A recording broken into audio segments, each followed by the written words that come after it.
We're going to finish Chapter 5 of The Wolves of Willoughby Chase. James told Bonnie and Sylvia about a secret passageway, which they found and were able to spy on Miss Slycarp as she prepares to burn her father's will and have Mr. Grimshaw write a new one, leaving all of the money to her. We find them in mid-conversation. Miss Slycarp, meanwhile, was tearing up and burning a great many other documents. "The more confusion his affairs are found to be in, the better," she observed. "It will give us the more time to make our plans." "You sound very certain that the event will take place. Suppose he should, after all, return." "My dear Josiah," said Miss Slycarp meaningfully, "the master of whom I spoke was very certain about the state of the vessel. He said she could not last another voyage.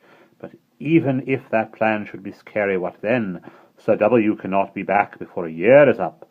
We shall have ample warning of his return, and can be cleared away and embarked for the colonies before he arrives. We shall never be caught."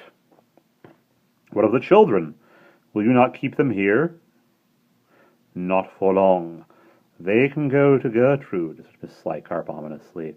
"She will soon knock the nonsense out of them. Now, do not disturb me. I must master the details of this deed."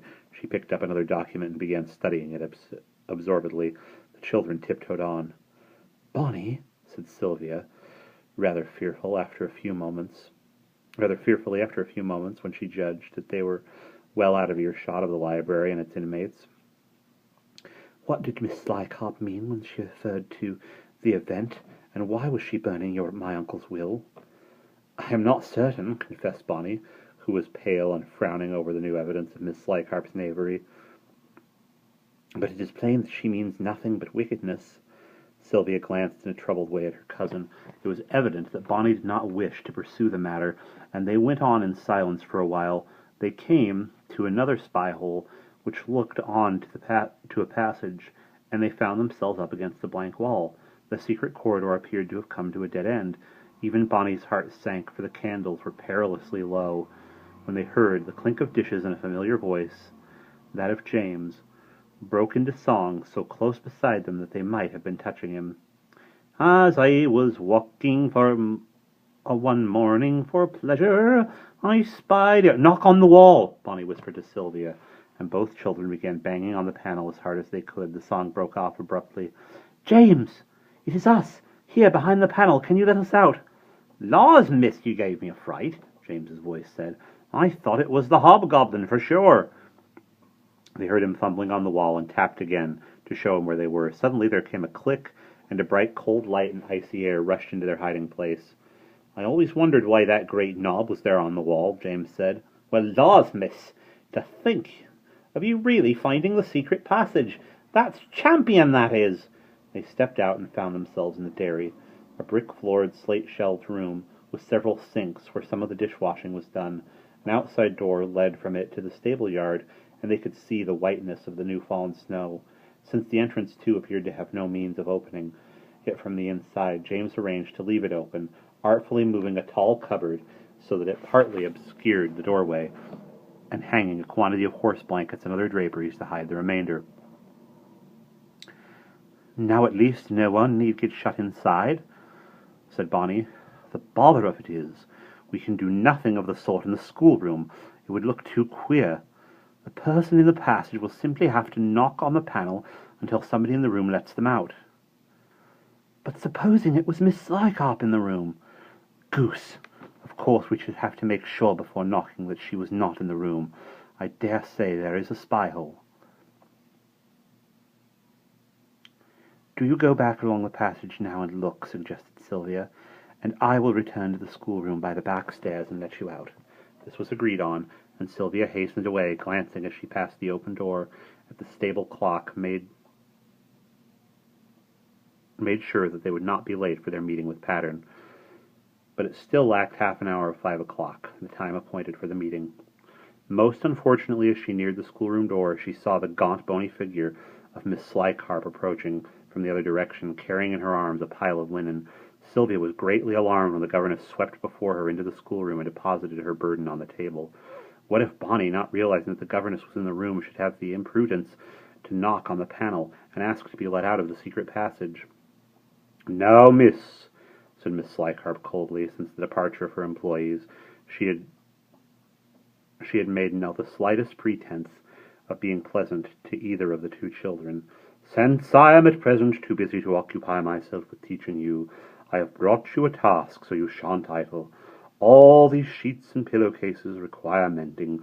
To work at once, please. If they are not finished by tomorrow, you will come under my severe displeasure. Small stitches, mind." "Yes, ma'am," said Sylvia, trembling, trying to keep her eyes from wandering out toward the fireplace. "I have a good mind to set that insolent child in the cupboard for this work, too."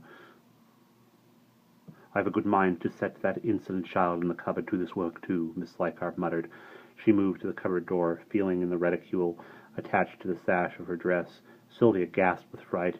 "How very provoking! I gave the key to James." Sylvia let out a quivering breath of relief. "Miss Green," the governess said, rapping on the door of the cupboard, "I trust you're repenting for your outrageous behavior." There was no reply from the cupboard. "Spirit not broken yet?" Miss Slycarp moved away from the door. "Well, it will be bread and water for you until it is. On thinking the matter over, the light in that cupboard would not be sufficient to permit her to mend the linen." This was no more than the truth, Sylvia reflected, for it must be pitch dark inside the cupboard. Just as Miss Slycarp was about to leave the schoolroom, a loud, unmistakable rap sounded from inside the fireplace. Sylvia, pale with fright, sprang to the fender and began rattling the poker and tongs noisily, pretending to poke up the fire and put a few more pieces of coal on it. The governess paused suspiciously. "What was that noise?" "Noise, ma'am?" said Sylvia innocently. "Something that sounded like a tap on the wall." "It was a piece of coal, Miss Slycarp, that fell into the grate." Sylvia spoke as loudly as she could and rattled the fire irons more than ever. Miss Slycarp seemed convinced, and left, after a sharp glance round to make sure that James had obeyed her command to pack up all the children's toys. Fortunately, this had been done. The schoolroom and toy room looked bleak and bare enough with all the gaily colored games and playthings removed, but Sylvia comforted herself by recollecting the hidden store up in the attic. As soon as Miss Slycarp was safely gone, Sylvia ran to the secret panel, with trembling hands pressed the carved deer's head, praying that she had remembered the correct prong in the antlers. To her unbounded relief, the stone panel slid back as before, and Bonnie, black, dusty, laughing and triumphant, fell into her arms. "Oh, is this not fun? Oh, what a narrow squeak! I had quite thought you were alone in the room, for neither of you had spoken for several moments before I tapped. Is it not provoking? There is no spy-hole in this room. The first one looks out on the upstairs landing, but it is possible to hear voices from inside the passage, so long as somebody is speaking. What a mercy that you were so clever with the poker and tongs, Sylvia." And that is the end of Chapter 5.